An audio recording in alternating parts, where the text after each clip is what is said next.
Jamestown and the Pilgrims. All right, we've looked at a quick run through of world history and then got to the explorers. And let's see if somebody can remember something. Tell me about the Spanish Armada.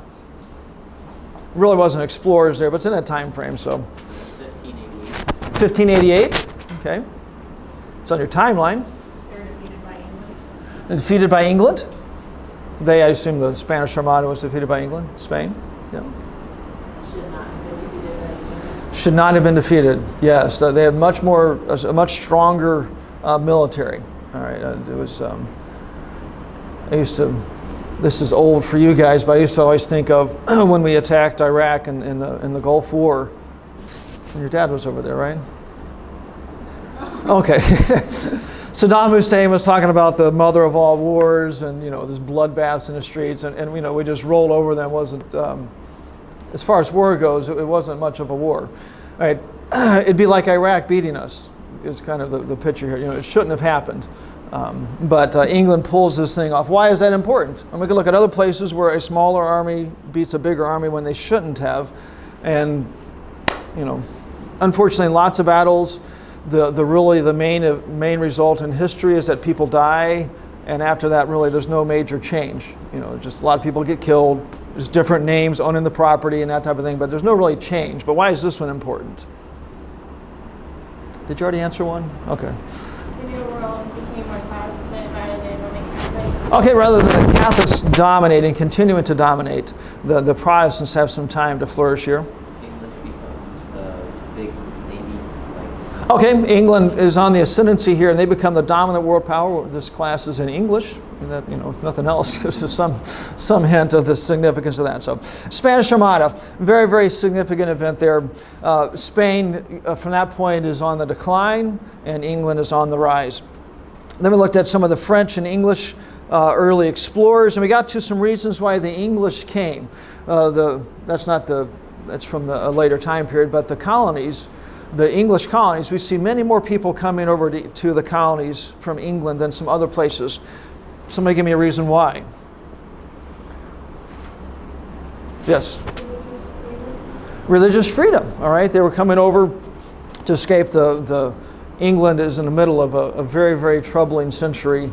And there were people getting out of that for religious freedom. Okay, other things. To own land, all right? That's something, it's so much part of our culture that, if you want to own property, you can. I mean, you can save up your money and you can go buy property. It's not a thing like, I hope someday, someplace in, Indiana, there's a piece of property for sale and I can buy it. That's not even in our thinking. It's there if you want to buy it. And that was a big draw in England for the common people. For us, it wasn't much of an option to own property. You could rent from some rich guy, and that doesn't mean all the rich guys are bad, despite what Hillary said last night. You can rent from some rich guy, but not own it. All right, one more. Political freedom, all right? All right, so anyway, there's a lot of English that come over and start colonies here. What we're going to do today is look at the first one, Jamestown, the first one that survives, and then we'll look at the Pilgrims. The Pilgrims, they get swallowed up by Massachusetts. We don't have this, among the 13 colonies isn't the Pilgrims, all right? But they're still very significant, some of the foundation that they set that we look back to. But let's look at Jamestown first. For this, I've got it split up into three sections. The first point is preparation in England, a little bit of what's going on in England. And then we'll look at them sending the colonists over, and then we'll talk about the colony beginning to prosper. And there's always an interesting question at the end of that about what really makes the colony prosper, but we'll talk about that later. All right, preparation in England. The king involved here is King James I. In 1606, he gave permission to a group of businessmen to start a colony in the New World, or start colonies in the New World. The part of the New World they were supposed to go to was Virginia, which is, if you kind of think about where Virginia is, and you take about half the coast going north and south from that, Virginia is just kind of this ill-defined hunk of the coast there. But anyway, Virginia, they're supposed to go there. If you want a few extra pieces of detail, this company is called the Virginia Company, and it's split up into two pieces. There's the Virginia Company of London. You might be able to guess what city the businessmen involved there were. And there's another one, the Virginia Company of Plymouth, the city in England. Right? So we have this Virginia Company, two different groups of businessmen, all under one head here, being given permission to start colonies in the New World. So I want to mention one thing about this permission, the agreement with the king. The title or the name of that thing was a charter. All these colonies get charters. And this particular charter said that these colonists would have, and this is a quote from it, liberties, franchises, and immunities as if they had been abiding and born within our realm of England. So it's saying that the people that went over to Virginia to start this colony would have all the same liberties, franchises, and immunities, right? All the freedoms and liberties and rights and things that the people in England had. The people that came over to Virginia would enjoy those same things. There's more to the story, but in one sense, that doesn't happen, and that's why we have a war for independence. the people in the New World are not treated like the citizens in England. All right, this doesn't happen. So it's here in this original one, and the others have similar types of language. And once we get closer to the war for independence, the colonists are complaining about things like no taxation without representation, which was one of these liberties and immunities and things that they had in England, and they were being taxed without the representation. So this does not get carried through in the end, but it was in there, this guarantee that to be treated just like the people in England. All right, so 1606, we get this agreement with the king and the Virginia Company for them to begin starting colonies. That's all the first point for me, preparation in England. The second thing there is the London Company was the first to send a group of settlers. The London Company, they get this thing organized first, and they send a group of people. And I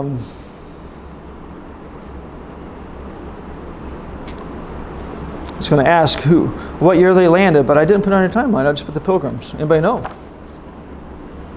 What year did they land?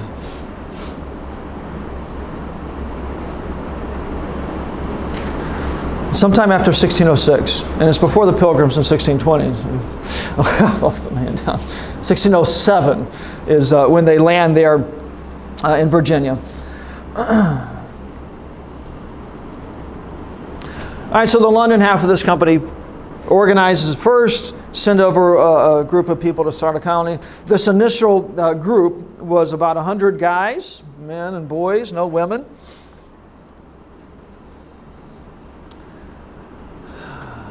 Paradise for about a day and a half until there's no dishes left that are not dirty. But it was just men and boys coming over. It was people coming looking to make a profit. They were hoping either to find gold and things like the Spanish had found down in Central and South America, or to plant crops, or to trade and get furs, that type of thing. So it was not families coming over here initially. It was just men and boys. So they come over 1607.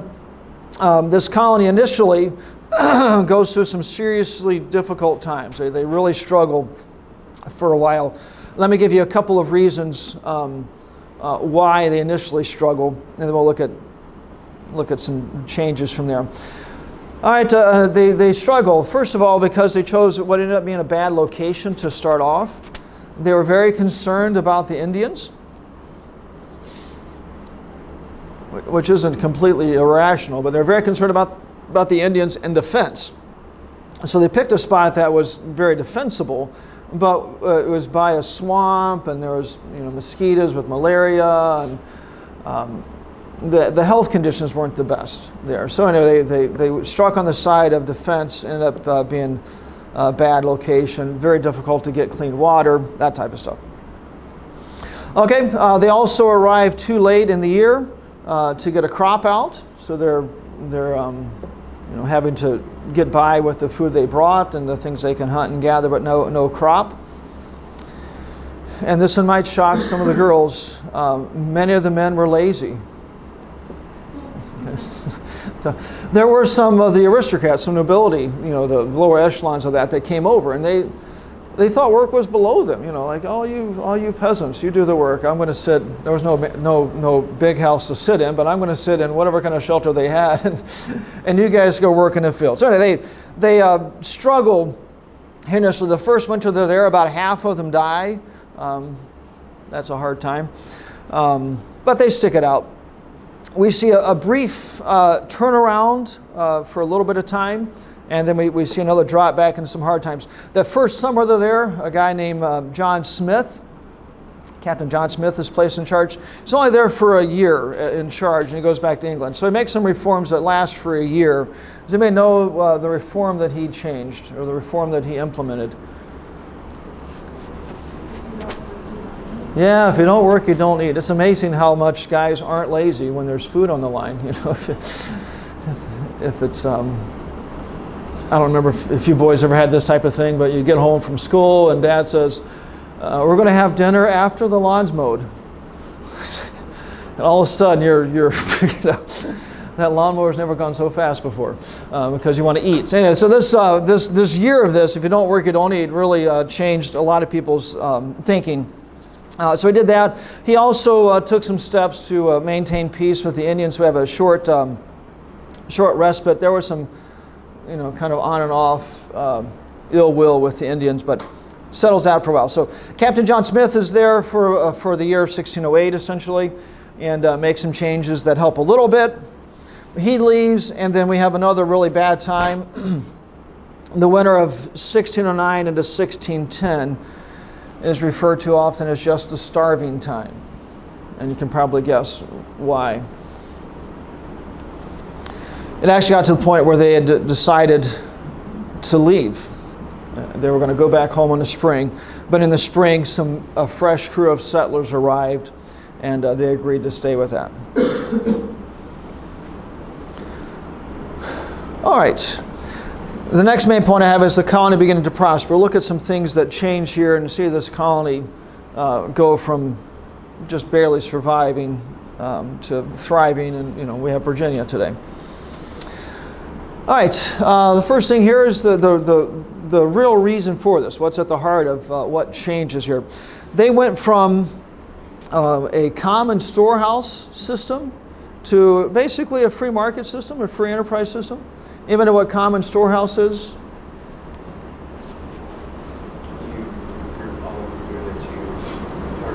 Yeah, all the people farm together, they harvest together, they bring all the food into one common storehouse, and you take out the things that you need, only what you need, and your sinless, uninterested nature will make you contribute your all for the good of society. I'm completely joking about that. Our sin nature causes us to be lazy and take out more than we need and contribute as little as possible. But they had this type of system, a communist socialist system, okay? And that is amazing if you look at history, at how consistently socialist and communist systems collapse, right? It does not work. It goes against human nature. And here they start with this system. It was in the charter. They were supposed to do this, and it was driving them literally to starvation. So what they do is they get rid of that, and they give everybody their own piece of land, and you can do what you want with it. You can also eat what you grow. If you want to grow nothing and allow nature to reclaim the land that humans have destroyed, and just watch the wildflowers in their unmolested beauty.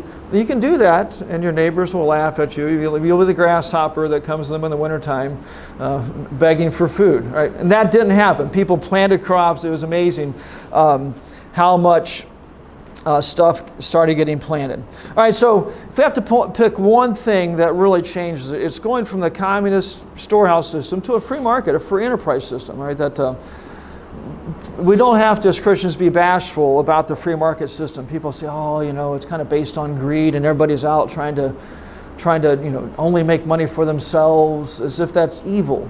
I mean, when you go to work, I don't think, if you are like this, I'm willing to be your friend. You don't go to work probably thinking, I can't wait, I'm going to make a whole bunch of money and I'm just going to give it to everybody in the dorm. You got to work to profit yourself, okay? And that's not evil. Now, if you love money, there's a problem, but we need to make money. There's nothing evil with that. And in the free market, what it really does is it recognizes that we have a sin nature. If I want to have some money, I've got to give somebody else something they want in order for them to give me their money. All right? In a communist system, all I have to do is get the government to take your money and give it to me. I don't have to do anything to help you. In a free market system, I have to do something to help you. I don't know if you really want to have an American history class or not, but at least you agreed to pay to be here. And I come and teach, so I can get a paycheck. All right, so anyway, they went from a communist system to a free market system, and that really, if you had to, at the heart of this colony prospering, that is what it was. So there's some other things we need to talk about here under this point here, just the colony beginning to prosper. Some other things. We need to talk about a man named John Rolfe, R-O-L-F-E. One of you girls want to tell me about him?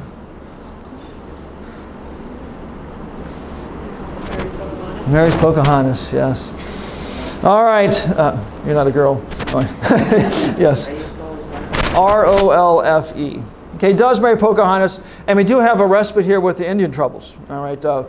3 or 4 years down the road, there's another major attack, but you know that intermarriage. Intermarriage brings peace, but often intermarriage brings family fights. But all right, that marriage did bring a little bit of peace there. So that happens. He also introduced tobacco to the colonies, a money-making crop. I'm not advocating growing tobacco, but it did give them a crop that they can make money with. So they began to grow tobacco. It grows well in the area, and they began to financially succeed. I like King James I's description of smoking. We should put this, forgets the Surgeon General's warning, we should put this on all the cigarette packs. He said, it was a custom loathsome to the eye, hateful to the nose, harmful to the brain, dangerous to the lung, and in the black stinking fume thereof, nearest resembling the horrible Stygian smoke of the pit that is bottomless. Okay. So, I don't think he likes smoking. All right, so John Rolfe comes in. We have the settlement of Indian problems as well as the tobacco, a cash crop to help them prosper. All right, still here with the colony prospering. Once we advance to 1619, we have a couple of events that happen. 1619. The first one is women come. You girls think about that, 12 years. 12 years without a woman to clean the kitchen, do the laundry. Would anybody want to be in that first boatload? All right, so anyway, I bring that up not so much to point out the sanitary conditions, but that does signify a change here of now people are getting married, they're thinking of staying permanently. It wasn't just people coming hoping to make some money in a few years and come back to England. We see a shift here in the thinking. So the women come in 1619. We also see in 1619 the first slaves brought over from Africa. I should say at least the first blacks brought over from Africa. There's some indication that there were initially some indentured servants, not necessarily slaves, but obviously you get full slavery in time. That was 1619.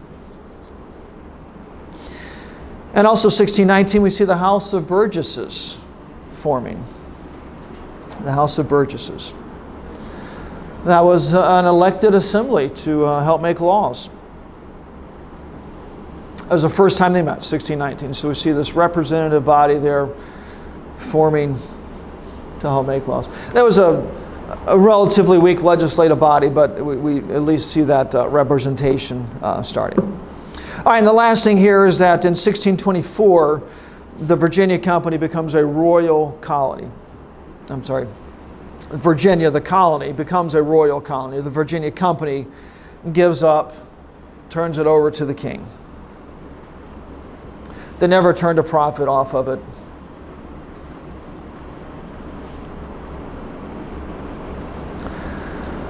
You just need a Donald Trump there to help drive the thing. But, all right, Jamestown, questions there? I made the mistake of telling you the 2 points we have to cover. So you're saying we're down to the second point here. No questions.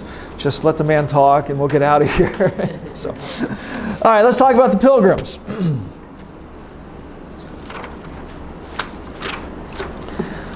All right, this also has split into 3 points, not because it's especially special, just so happens to be 3 points. If you want the points, I've got the first thing, the time in England, a little bit about what's happening in England with the pilgrims as they prepare to leave. Then we'll talk about the pilgrims in Holland. And then we'll talk about them coming to the New World. All right, so they start in England, a group of them leaves and goes to Holland, and then a group leaves and comes over to the New World. All right, in England, a little bit of what's going on there. We still have King James the First, same King James as Jamestown, same King James that we might know from another historical thing. Jimmy's trying. Okay, many of you have it with you, I think, the King James Bible in 1611. So that same King James is here. He was very much a controlling man, and he wanted to exercise complete control in the political realm, but also in religion. He was very controlling. And we have a group of people here that begin to disagree with the Anglican Church and to separate from it. All right, and there's a particular group here, a church that forms in 1606 in Scrooby, England. That was the city they were in. Scrooby, S-C-R-O-O-B-Y, Scrooby, England. So we have this separatist church that forms there, disagreed with the Anglican Church, and then by extension are disagreeing and challenging King James because he claimed authority even over the church. All right, and this is a real church. I mean, they met. They had a pastor. His name was John Robinson, if you want his name.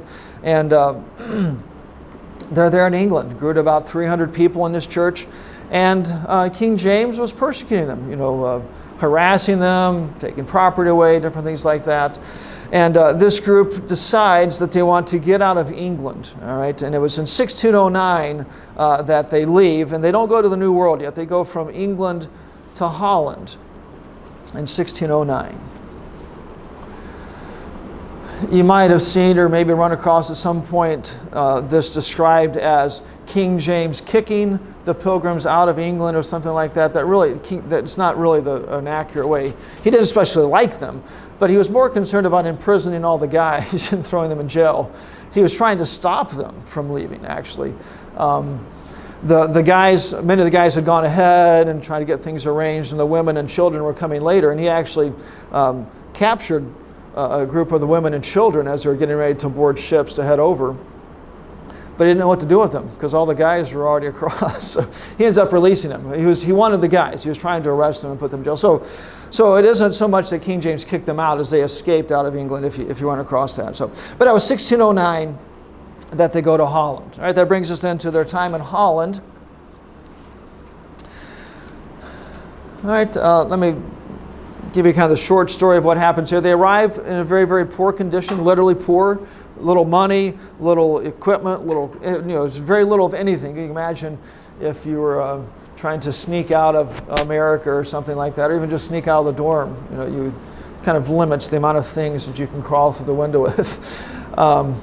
So they arrive with very little money or material or anything.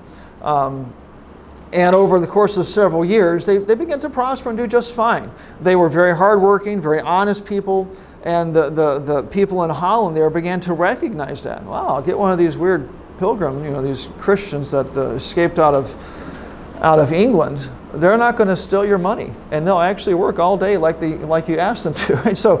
So their reputation began to grow, and they began to be in demand, their work and their effort and labor. So they began to financially not be in such tight straits and began to be much more comfortable, at least that way. So there's a couple of years there of them earning that reputation and getting their feet back on the ground.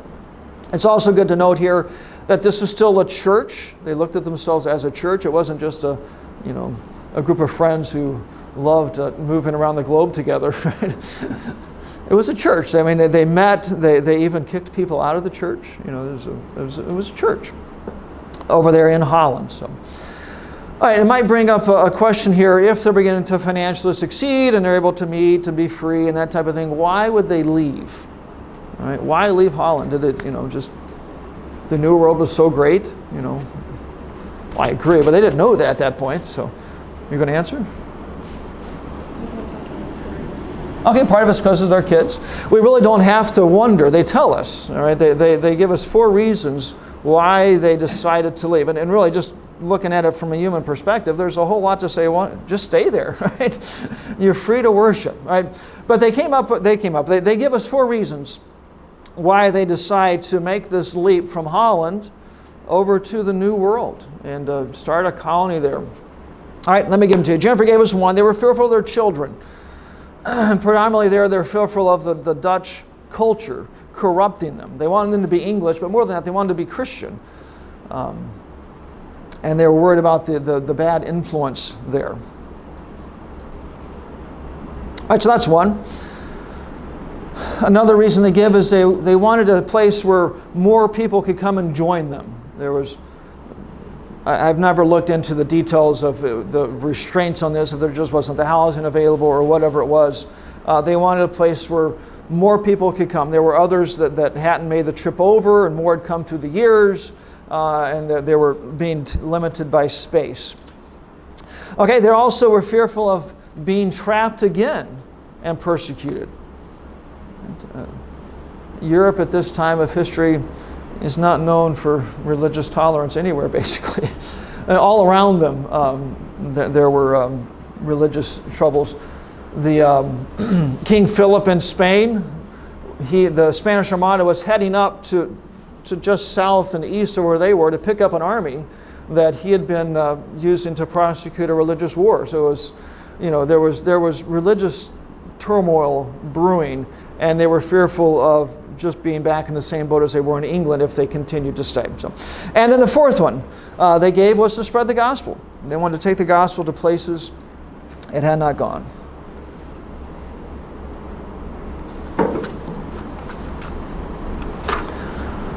All right. There's a little bit involved with going to start a colony.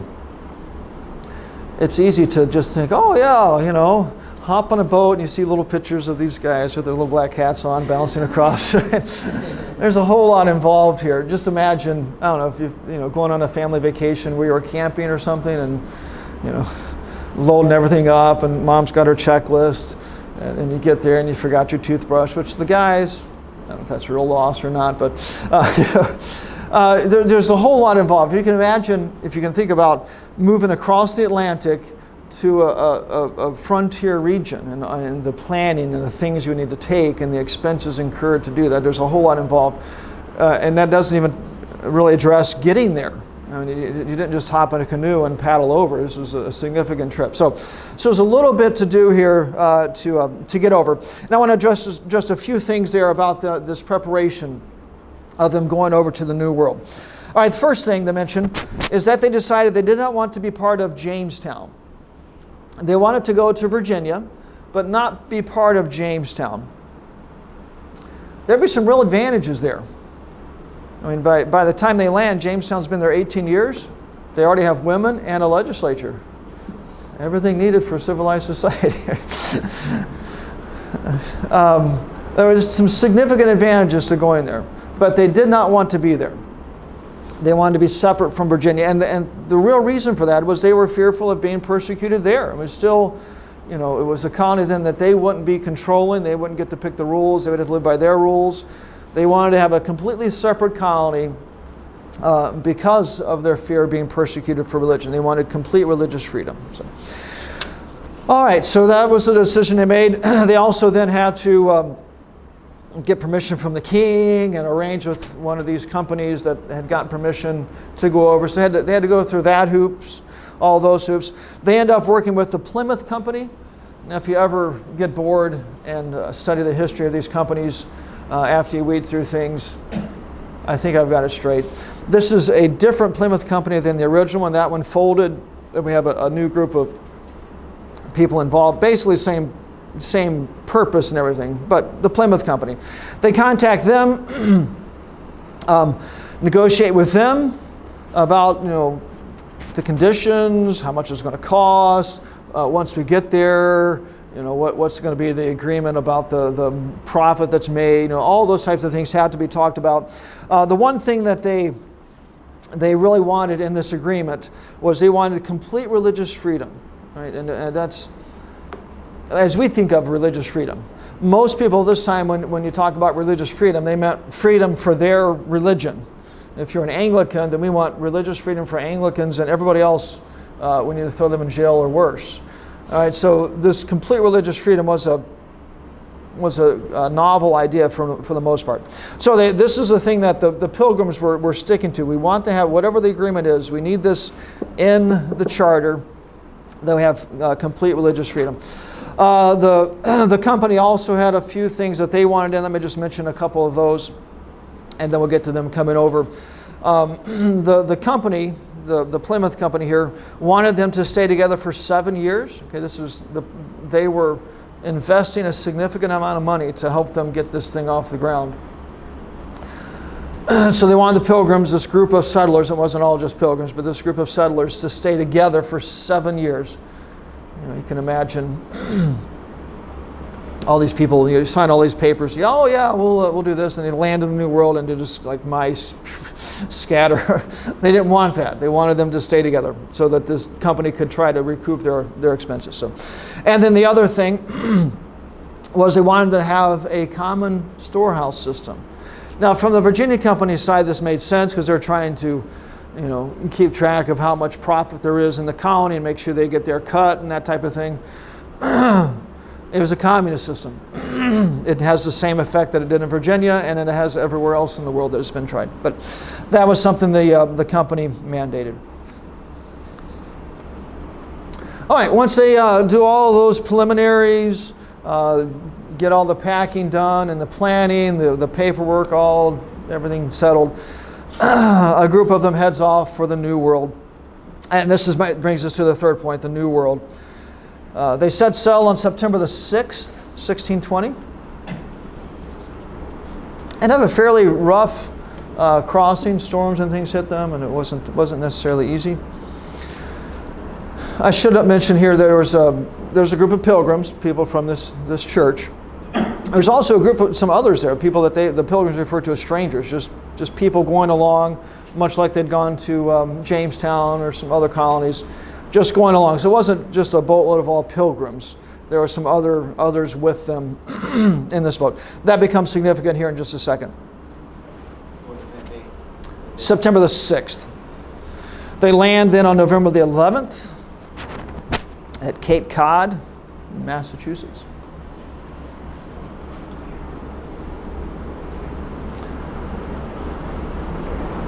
Too late to get crops or anything in, obviously.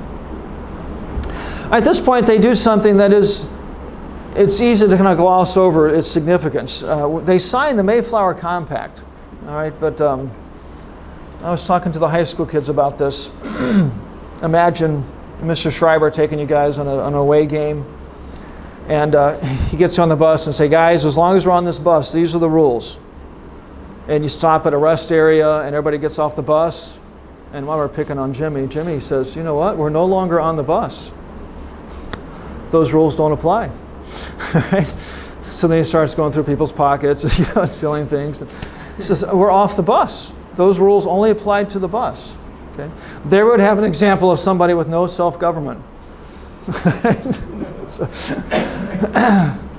Abraham's smiling at him like, we know this from first-hand experience. This is what happened here with the Pilgrims is they landed too far north. They were no longer in this area that was described as Virginia. They were outside the boundaries. So all of the rules and regulations and things like that didn't really apply. So before they get off the bus and start pickpocketing everybody, they agree beforehand that when they land, they're going to form a government structure and they're going to listen to it. There was a very good example here of self-government. They realized they were outside the boundaries of where the rules applied, and before they left the boat, they write this thing, everybody signs it, agreeing to abide by whatever the government structure is that's formed. All right. Those strangers were definitely part of the equation there. It'd been one thing if it was just all pilgrims. Hopefully we could kind of trust all church members, but it wasn't all church members. They wanted everybody to sign this thing. So that happens before they get off the boat.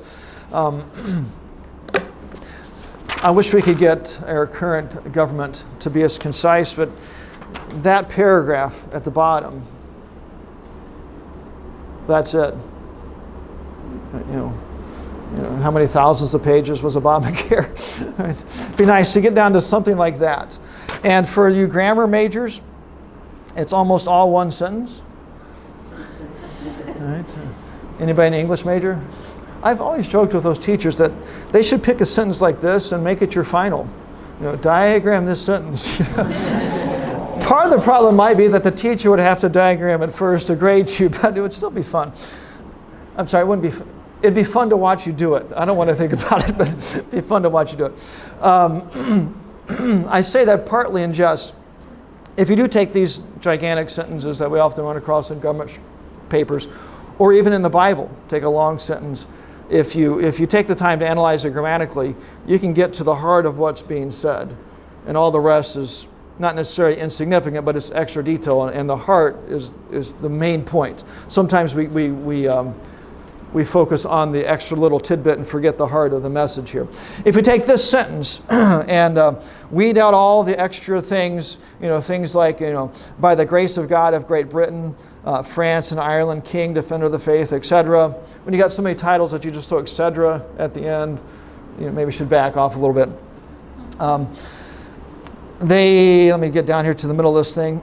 It says here in the middle that they covenant and combine ourselves together into a civil body politic.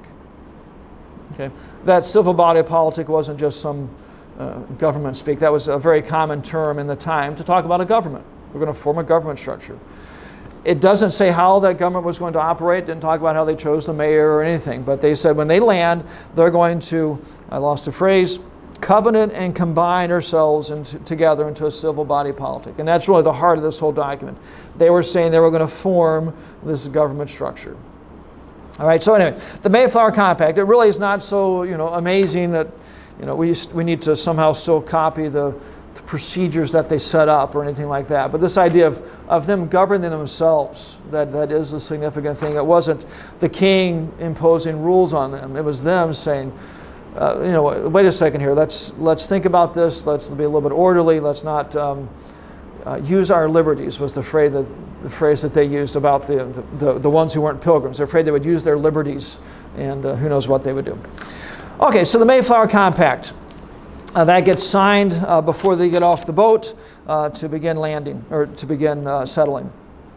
Next thing I'd like to do is quickly run down through a little bit of the history, and then we'll get eventually to where they begin to prosper. We'll see exactly the same main reason. They get rid of the communist system and go to a free market system.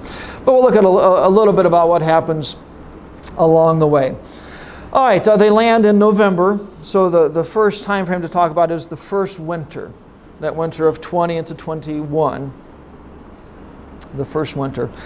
They land and they begin building as many structures as they can. They build a common storehouse first, and then structures to live in,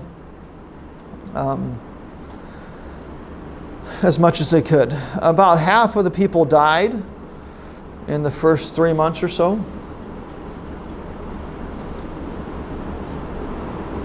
But they, obviously they decided to stick it out. Also through that first winter, multiple times they call it Sight of the Indians, but never really had any contact. Nobody killed each other, no communication. They would just see them, and no communication.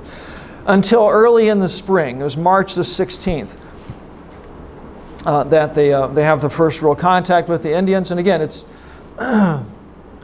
we know that the contact with the Indians here goes pretty good. They end up having Thanksgiving dinner together, and we know that, but they didn't know that. So this contact would have been a nervous thing. How are these people going to react? What's going to go on? So the contact there on the 16th was with a man named Samoset, S-A-M-A-S-E-T. And he can speak some broken English. Sound like a freshman in college. A little bit of broken English. He goes back to his tribe, brings back his chief, Massasoit, if you want his name, and then another guy who could speak much better English. His name was Squanto, S-Q-U-A-N-T-O, Squanto.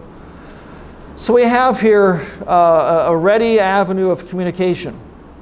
And, it's not some hand signals or some roundabout way. Very easy to communicate between the two groups of people. And we do have the Indians here under Massasoit and the Pilgrims making peace agreements with each other. They pledge here initially just this mutual protection for each other. They're not going to attack each other, and they'll prevent others from attacking each other. So we have very peaceful relationships with the Indians, and Squanto is a big part of that. There's other things going on amongst the Indians that we won't worry about, but we don't have the troubles that Jamestown had with the Indians. All right, so I have all that as the first winter. Then we get into the first summer of 1621. The ship takes off in the spring, and they're committed. And Squanto begins to help them through the summertime, how to plant crops. He's familiar with the vegetation, with the climate, et cetera, et cetera.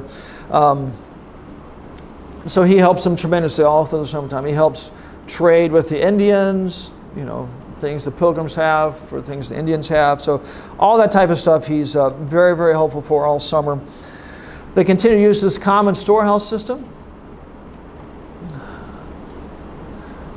I've toyed with sometime it'd be fun to have a class where we have a common storehouse grade. Take everybody's grade on the test and average them all together, and everybody gets the average. That'd be kind of fair, wouldn't it? No, it wouldn't. Okay, it'd be very unfair. But some of you that do really well are thinking, why am I going to kill myself and get 100 when some other slob is not going to study and we get the same grade? All right, and the same thing happens here. All right, the common storehouse system, it neglects human nature or sin nature. It pretends like it's not there. If you're wondering if you have it or not, just ask any friend around you, and they'll let you know that you have it. So, okay, continue to use that common storehouse system throughout the summer so that it shackles their progress. So, all right, so that was the first summer. As they go into the wintertime, they have another very thin winter, literally, little food. The main reason for that part was the common storehouse. And also there's a group of settlers that shows up, and just as winter's headed, another 42 people with very little provisions. It wasn't that they left from England saying, all right, we don't need to pack anything. They'll have their food for us. They had some serious problems coming across, and they land without provisions. So we had the food that had been set aside, the Pilgrims had been gathering, now another 42 people to share with. So anyway, heads into a very, very thin winter. We have that basic process, that basic pattern of them working all summer, gathering food, kind of barely existing for about 3 years. They stick with this common storehouse system, and they don't starve completely to death, nor are they really prospering, just kind of existing for about 3 years. All right, at the end of that 3 years, they make that change that we saw Jamestown do. Going into their fourth summer, they get rid of the common storehouse and go to a private system, private market, free enterprise system. They took each family and gave them a piece of land, and you could do what you want to with it. There were some single men around. At this point, they just attached them to the families. They didn't get their own land initially, but split the land up amongst all the families. They could grow what they wanted. They could harvest it. They could store it. They could try to sell it. They could trade with the Indians. They could do what they wanted to with it. And that revolutionized things. Since we've been picking on the guys, after this change, even some of the women all of a sudden began to get involved. Some girls, once they have a baby, they think the whole world has to stop, and I have a child, I can no longer. And these women were the same. A lot of them said, I've got a baby, I can't go work in the field. Once they were given their own piece of land, and they realized that if us as a family, we don't get something planted, we're going to die this winter. Those mothers figured out how to get it done. Right? They strapped the baby on, they were out there working. It completely changed their whole outlook. So anyway, they switched going into that fourth summer to a free market system. And we see the colony beginning to prosper. Now it never grows massively large. When the Puritans come in 1630, the first wave of them is 1,000 people. All right, so they eventually get just completely swallowed by the Puritans here. So don't think that they grow that large, but they begin to prosper. They're not on the edge of starvation. They have Thanksgiving with the Indians. They begin to do much, much better. So last thing I want to do is look at some reasons why these people are important. Why do we look at the Pilgrims? I mean, if they get swallowed up by a neighboring colony, why are they important? There are other groups that come over. They get swallowed by the larger colonies around them. I mean, so this isn't unique. But these guys, I think, are important. There's 4 reasons why. First one is the separation of church and state. That was something they held to. They didn't want an established church. The Puritans that swallowed them up very much believed in a combined church and state. So the separation of church and state. The second thing, which these are very closely intertwined, but some differences at least, no established churches. So they didn't want to have you can worship as you want, but we're going to have, our particular church, Pilgrim Baptist or something, as the church that the state is going to support and it's going to get tax money or nothing of that nature, even if there was some religious freedom. Okay. Third thing is they provide a good model of self-government. Self-government. Which is hopefully something that all of us develop. If you can think about what a second grader might do in the evening if they were left to their own devices, as opposed to maybe what you would do in the evening. Hopefully the only difference is you play different games than the second grader. Hopefully that's not the only difference. Okay. Hopefully you govern yourself and you're thinking about schoolwork and things that need to get done. Right? I happen to have a second grader, and